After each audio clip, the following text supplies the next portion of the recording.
Kuya Kim, bakit pa basa ang tubig? Narito ang paliwanag. Kuya Kim, basa ang tubig dahil may property or quality ito na tinatawag na low viscosity. Ibig sabihin po ng low viscosity sa mga liquid kagaya ng tubig ay hiwa-hiwalay ang kanilang mga molecules at merong mga hangin or air sa pagitan ng mga molecules na ito.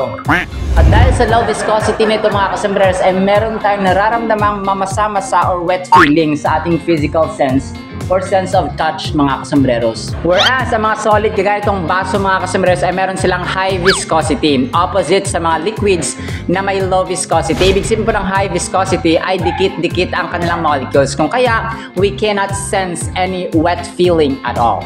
Dalawang atoms ng hydrogen at isang atom ng oxygen para sa chemical formula ng tubig na H2O. Ang chemical element na hydrogen ay unang nadiskubre ng English chemist na si Henry Cavendish. Ngunit ang nagpangalan mismo ng salitang hydrogen ay ang French chemist na si Antoine Lavoisier. Fun fact, si Antoine Lavoisier ang tinaguriang the father of modern chemistry. Ang chemical element naman na oxygen ay unang nadiskubre ng Swedish chemist na si Carl Wilhelm Scheele. Pero ang mas kinikilalang nakadiskubre ng oxygen ay ang English clergyman at scientist na si Joseph Priestley. However, ang bumuo ulit ng salitang oxygen ay ang French chemist at father of modern chemistry na si Antoine Lavoisier.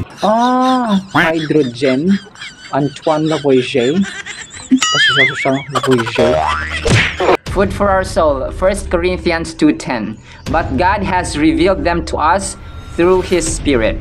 For the Spirit searches all things, yes, the deep things of God. Sa Tagalog, ngunit ito inihayag na ng Diyos sa atin sa pamagitan ng Espiritu. Sinasaliksik ng Espiritu ang lahat ng bagay, maging ang mga pinakamalalim na bagay na may kinalaman sa Diyos. Mula rito sa Davao del Norte, yan ang konting kalamang dapat na alam mo.